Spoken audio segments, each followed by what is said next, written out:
నమస్తే, welcome to SHC channel. ఇప్పుడు headlines చూద్దాం.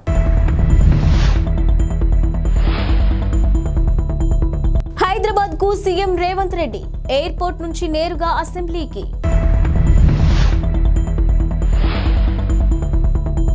ట్రంప్ కు భారీ షాక్ ఇచ్చిన కొలరాడో సుప్రీంకోర్టు. చంద్రబాబు వారిని వదిలిపెడతారని నేనైతే అనుకోవడం లేదు. లోకేష్. తెలంగాణ ముఖ్యమంత్రి రేవంత్ రెడ్డి ఢిల్లీ నుంచి హైదరాబాద్ కు బయలుదేరారు.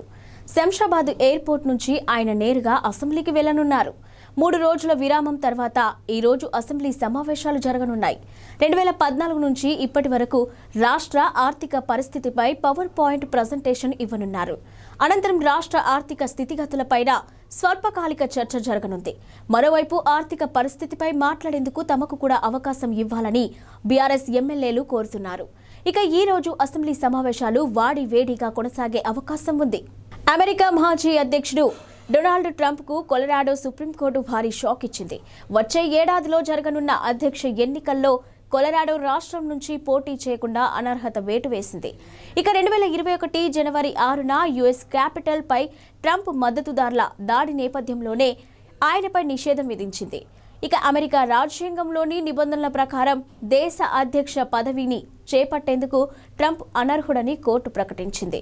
ఇలాంటి తీర్పును ఇవ్వడం దేశ చరిత్రలోనే ఇదే తొలిసారి కావడం గమనార్హం.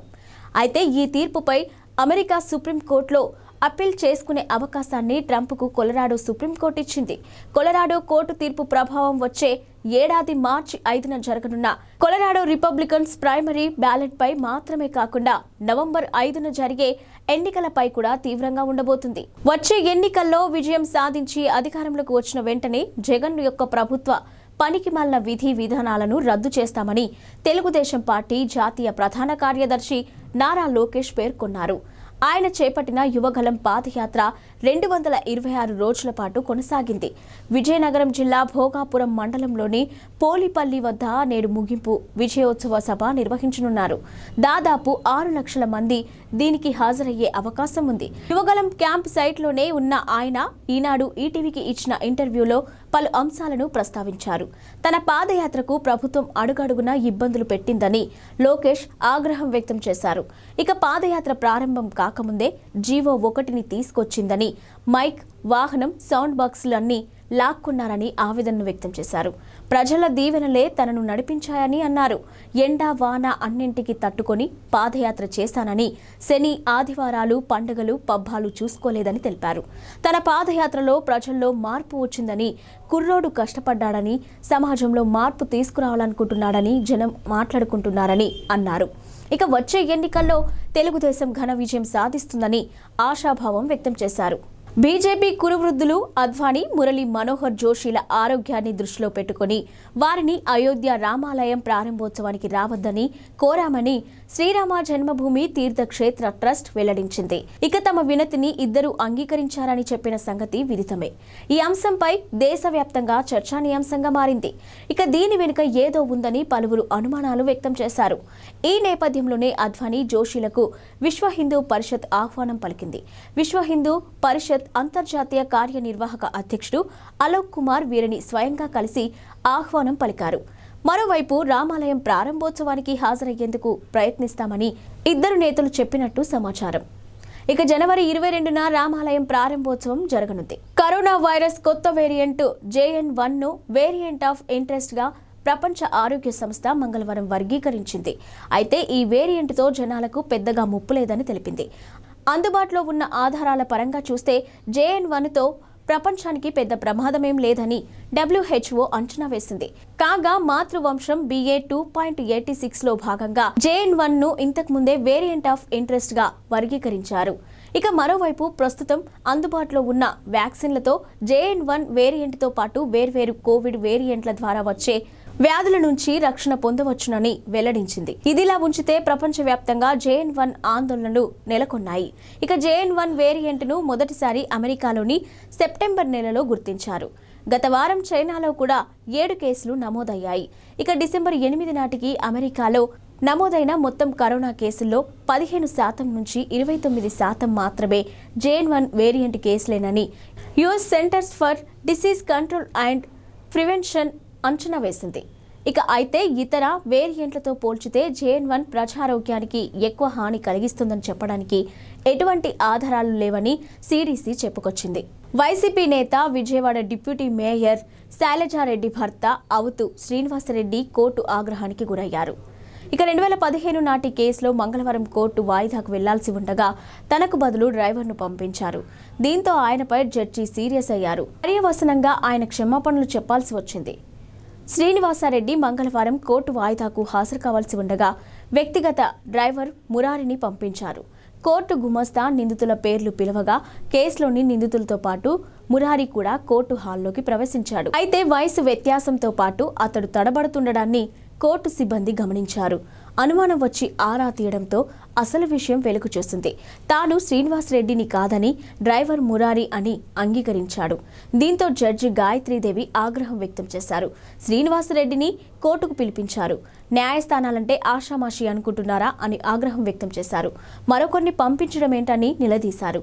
ఏదైనా ఉంటే న్యాయవాదికి చెప్పాలి కానీ ఇలా చేయడం ఏంటని ప్రశ్నించారు. అనంతరం శ్రీనివాసరెడ్డితో సంజాయిషి లేఖ రాయించి పంపించారు. దుబాయ్ వేదికగా మంగళవారం ముగిసిన IPL 2024 వేలంలో సంచలనాలు నమోదయ్యాయి. ఫ్రాంచైజీలు కోట్ల రూపాయలు కుమ్మరించి మరీ ఆటగాళ్లను దక్కించుకున్నారు. తక్కువ బేస్ ధరతో అందుబాటులో ఉన్న పలువురు ఆటగాళ్లను కేవలం 20 లక్షల బేస్ ధరతో ఉన్న ఓ కుర్రాడిని గుజరాత్ టైటన్స్ ఏకంగా 3.6 కోట్లు పెట్టి కొనుగోలు చేయడం దేశవ్యాప్తంగా సంచలనంగా మారింది. వేలంలో అందరి దృష్టిని ఆకర్షించి రికార్డు స్థాయికి ధరకు అమ్ముడుపోయిన 21 ఏళ్ల ఈ కుర్రాడి పేరు రాబిన్ మించ్. టీమిండియా మాజీ కెప్టెన్ MS ధోనీకి వీరాభిమాని అయిన రాబిన్ మించ్ జార్ఖండ్కు చెందిన గిరిజన యువకుడు.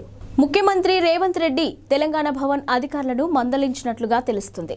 ఢిల్లీలోని తుగ్లక్ రోడ్ అధికారిక నివాసం వద్ద నేమ్ ప్లేట్ తయారీలో అధికారులు నిర్లక్ష్యం వహించారని తలంటు పెట్టినట్లుగా వార్తలు వచ్చాయి. అధికారిక నివాసానికి పెట్టిన నేమ్ ప్లేట్లో తెలుగు, హిందీ, ఇంగ్లీష్ భాషల్లో రాయించిన తెలంగాణ భవన్ అధికారులు ఉర్దూని విస్మరించారు. తెలంగాణలో రెండో అధికార భాషగా ఉర్దూ ఉంది. అయితే ఉర్దూని విస్మరించి 3 భాషల్లో నేమ్ ప్లేట్ అధికారులు తయారు చేయించారు. ఈ క్రమంలోనే ఉర్దూని కూడా కలిపి మరో నేమ్ ప్లేట్ బోర్డు తయారు చేయించాలని సీఎం రేవంత్ రెడ్డి ఆదేశించారు. తాము అధికారంలోకి వచ్చిన వెంటనే మత్స్యకారుల పొట్టకొడుతూ జగన్ ప్రభుత్వం తీసుకొచ్చిన జీవో 217ను రద్దు చేస్తామని టీడీపీ జాతీయ ప్రధాన కార్యదర్శి నారా లోకేష్ తెలిపారు. పద్ధతి ప్రకారం విద్యుత్ ఛార్జీలను తగ్గిస్తామని, చెత్త పన్ను, వృత్తి పన్నులను రద్దు చేస్తామని హామీ ఇచ్చారు. ప్రస్తుతం యువగలం క్యాంపు సైట్ వద్ద ఉన్న ఆయన ఈనాడు ఈటీవీకి ప్రత్యేక ఇంటర్వ్యూ ఇచ్చారు. తాము అధికారంలోకి వచ్చాక చేయాల్సిన పనులు చాలా ఉన్నాయన్న ఆయన రాష్ట్రాన్ని అభివృద్ధి పథంలో నడిపించి చూపిస్తామన్నారు. తాము అధికారంలోకి రాగానే మళ్లీ పరిశ్రమలను తీసుకొస్తామని, ఉద్యోగాలు ఇస్తామని, రోడ్లకు మరమ్మతులు చేస్తామని పేర్కొన్నారు. ప్రస్తుతం రాష్ట్రంపై 11 లక్షల కోట్ల అప్పు ఉన్నట్టు చెప్పారు. 2014 ఎన్నికల మేనిఫెస్టోలో ఇచ్చిన హామీల్లో దాదాపు 90% నెరవేర్చామని తెలిపారు. పేదల కోసం దాదాపు 120 సంక్షేమ కార్యక్రమాలు అమలు చేసిన ఏకైక పార్టీ టీడీపీయేనని స్పష్టం చేశారు. ఆహా OTT సెంటర్కు వచ్చిన మా ఊరి పొలిమేర 2 సినిమాకి అనూహ్యమైన రెస్పాన్స్ వచ్చింది. ఆయా తర్వాత వచ్చిన రాక్షస కావ్యం సినిమా కూడా సందేశం పరంగా మంచి మార్కులనే కొట్టేసింది. ఇప్పుడు ఇదే ప్లాట్ఫామ్ పైకి రావడానికి కరీంనగర్ సినిమా రెడీ అవుతుంది. మోస్ట్ వాంటెడ్ అనేది ట్యాగ్ లైన్. ఈ సినిమాను ఆహాలో ఈ నెల 22వ తేదీ నుంచి స్ట్రీమింగ్ కానుందని తెలిపారు. అందుకు సంబంధించిన పోస్టర్ను అధికారికంగా రిలీజ్ చేశారు. ట్రైలర్ను కూడా వదిలారు.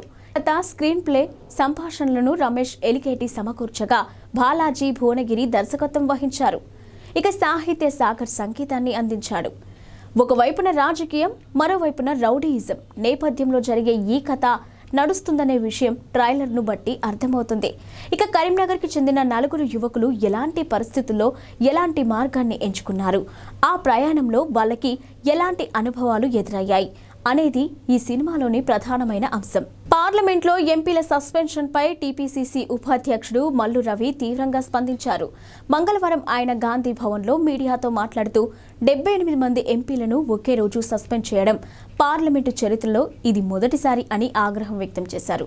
కేంద్ర ప్రభుత్వ వైఖరిపై పార్లమెంటరీ వ్యవస్థకు తీరని మచ్చ అని అన్నారు. అఘంతకులు పార్లమెంట్లోకి వెళ్లడం దేశ చరిత్రలో దారుణమైన సంఘటన అని అన్నారు. ఇంకేమైనా ప్రమాదం కలిగి ఉంటే పరిస్థితి ఎలా ఉండేది అని ఆవేదన వ్యక్తం చేశారు. ఇక ఆయన ఆందోళన వ్యక్తం చేశారు. పార్లమెంటు భద్రతపై చర్చించేందుకు అధికారిక పక్షం ఎందుకు భయపడుతుంది అని ప్రశ్నించారు. కేంద్ర హోంమంత్రి ఈ అంశంపై స్పందించాలని డిమాండ్ చేశారు. వికసిత్ భారత్ అంటే ఇదేనా? బీజేపీ ప్రభుత్వం సిగ్గుపడాలని దుయ్యబట్టారు. ఇక పార్లమెంటుపై ముష్కర్ల దాడి జరిగిన రోజే ఈ ఘటన జరగడం భద్రతా వైఫల్యమే అన్నారు. ఈ అంశంపై పార్లమెంట్లో చర్చ జరగాలి. ప్రజలందరికీ అన్ని విషయాలు తెలియాలన్నారు. ఇవాళ ఢిల్లీలో కాంగ్రెస్ నాయకత్వంలో టీమిండియా కూటమి సమావేశమైంది. ఈ సమావేశంలో ఆసక్తికర పరిణామం చోటు చేసుకుంది. వచ్చే ఎన్నికల్లో విపక్షాల ప్రధానమంత్రి అభ్యర్థిగా మల్లికార్జున ఖర్గే పేరును బెంగాల్ ముఖ్యమంత్రి మమతా బెనర్జీ ప్రతిపాదించారు. ఇక లోక్సభ ఎన్నికల తర్వాతే తమ ప్రధాని అభ్యర్థిని ప్రకటిస్తామని నిన్న చెప్పిన మమత ఒక్కరోజులోనే స్వరం మార్చేశారు. ఇండియా కూటమి ప్రధాని అభ్యర్థి ఖర్గే అంటూ నేటి సమావేశంలో పేర్కొన్నారు. ప్రస్తుతం ఖర్గే కాంగ్రెస్ పార్టీ జాతీయ అధ్యక్షుడిగా ఉన్నారు. కాగా మమత ప్రతిపాదనకు ఇండియా కూటమిలో 12 పార్టీల నుంచి మద్దతు లభించింది. అంతేకాదు ఇక ఊహించని రీతిలో ఢిల్లీ సీఎం అరవింద్ కేజ్రీవాల్ కూడా ఈ ప్రతిపాదనకు సానుకూలంగా స్పందించారు. దేశానికి తొలి దళిత ప్రధానిని అందించేందుకు ఇదొక మంచి అవకాశమని కేజ్రీవాల్ పేర్కొన్నారు. కర్ణాటకకు చెందిన మల్లికార్జున ఖర్గే దళిత వర్గానికి చెందిన వ్యక్తి అని తెలిసిందే.